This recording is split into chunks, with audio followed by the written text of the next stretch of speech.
আমি আমার যুবক ভাইদের বলবো, পড়ালেখা করেন, যেভাবে করার করেন, 2 নম্বরই করেন না। গোল্ডেন এ প্লাস যদি না পান, মন ছোট করবেন না।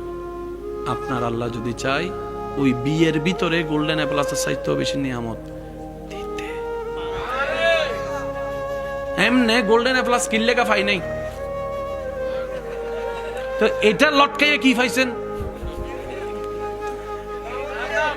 একটু কথা বলেন। আরে ভাই, গোল্ডেন এ প্লাস পান নাই ভালো কথা, 1 দিন 2 দিন বলবে আর কি। আর মানুষের কথা কি বলবো?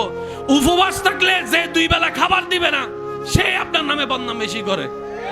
এইসব মানুষের কথা শুনে দরকার কি? কথা বলেন ঠিক কিনা? আপনাকে এসে দেখবেন এমনি সারা বছর কোনো খবর নেয় না, পরীক্ষার রেজাল্টের দিন দেখবেন এমন আত্মীয় ফোন দেয় যেগুলোর বছরে কোনো খবর ছিল, রেজাল্টটা কি হয়েছে, রেজাল্টটা কি হয়েছে।